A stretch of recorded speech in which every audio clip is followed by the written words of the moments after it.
Salah satu yang dibutuhkan oleh bangsa Indonesia saat ini adalah redraw map atau menarik gambar ulang peta nasional, bernegara dan berbangsa. Buat semacam BRI-nya Cina, Belt Road Initiative atau MAGA, Make America Great Again, yang aplikatif dan jangan normatif atau utopia. Misalnya kata adil makmur, musyawarah mufakat. Dua kata ini seakan hilang dalam prakteknya saat ini. Saat ini kita seakan tidak pernah bermusyawarah lagi. Kemufakatan hanya terjadi dengan menggunakan voting atau suara terbanyak. Kata adil makmur terpisah. Makmur tetapi tidak adil. Semua ini bisa dibenahi dengan cepat kalau kita mempunyai platform bernegara yang diawali dengan big vision, visi besar bangsa atau nation interest. Sekali lagi kita tanya ke kebanyakan orang nih ya, kita bertanya pertanyaan terbuka. Misalnya kita tanya kepada Pak Ojol, Pak Ojol, Indonesia ke depan mau kemana sih? Atau kita tanya, Bu Warteg, Indonesia ke depan mau kemana ya? Atau kita tanya, Pak dosen, seorang guru besar, Pak, Indonesia mau kemana ke depannya?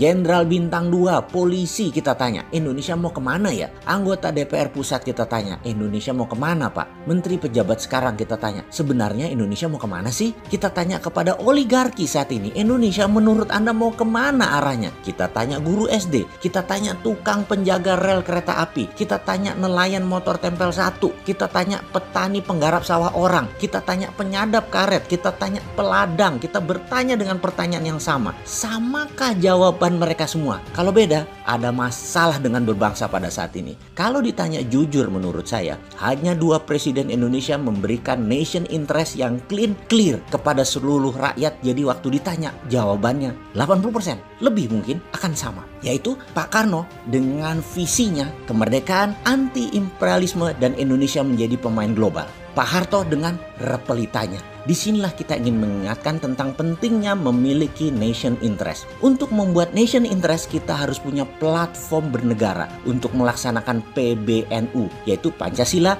Bhinneka Tunggal Ika, NKRI berdaulat dan Undang-Undang 45. Kalau Tiongkok punya BRI, Belt and Road Initiative, kalau Trump punya MAGA, Make America Great Again, maka kita bangun 2 hal, yaitu ke dalam kita punya jalur rempah yang akan membuat adil makmur Nusantara, keluar kita bangun jalur metal atau jalur logam untuk kekuatan diplomasi dan kekuatan perang atau warfare sebagai pemain global atau global player. Maaf, lompat sebentar mumpung keingat. Kalau kita dapat mandat nih ya, maka Kementerian Pertahanan atau Defense Ministry akan kita ubah menjadi Kementerian Perang atau Ministry of War. Bukan DOD lagi atau Department of Defense, tapi Department of War. Menteri perangnya sangar. Jabatan di bawahnya ada Panglima TNI dan Kapolri. Menteri ini adalah jabatan politik. Panglima TNI dan Kapolri adalah jabatan operasional. Trident Trisula ini akan menjadi kekuatan diplomatik yang sangat disegani di ASEAN dan wilayah Indo-Pasifik. Untuk kekuatan shadow-nya akan dibangun CIA-nya Indonesia di bawah kementerian ini, di mana BAIS dan Baintelkam Polri di bawah Pusat Intelijen Indonesia yang kita akan buat ini. Namanya PII kalau disingkat. BIN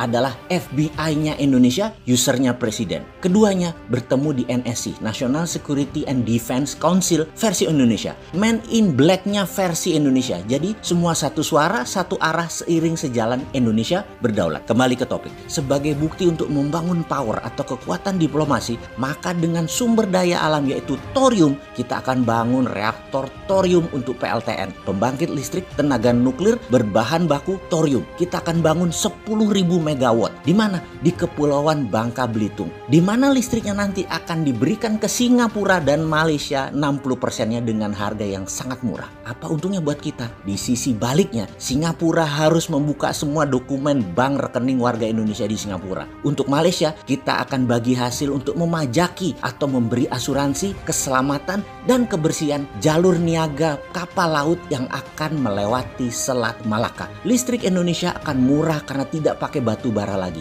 80% listrik Indonesia berbasis thorium dalam 20 tahun ke depan. Perusahaan tambang asing di Indonesia bukan lagi berdasarkan gross split, bukan lagi pakai KK atau kontrak karya, tetapi pakai kontrak produksi, dibayar negara. Dalam hal ini BUMNK atau SKK Minerba yang melakukannya. Dunia tambang ini hanya akan menambang untuk menyuplai domestic market obligation, di mana kita punya industri turunan dari tambang mineral tadi, smelter sampai refining atau bauxite atau punya domestic supply chain, di mana hasil akhir seperti besi, baterai adalah milik perusahaan lokal. Kita tidak akan pernah lagi menjual tanah air seperti batu bara misalnya. Tidak ada lagi yang diekspor mentahan. Kita akan jadikan syngas atau metanol dan industri kimia turunan lainnya. Ini semua kalau dikerjakan akan membuat Indonesia menjadi negara kekuatan tawar tertinggi di dunia. Semoga kita tidak hanya mementingkan FDI, foreign direct investment asing ke Indonesia, sehingga melupakan kekuatan sendiri. Jujur, kita takut sumber daya alam kita habis bukan sebagai alat tawar, tetapi buat cari makan.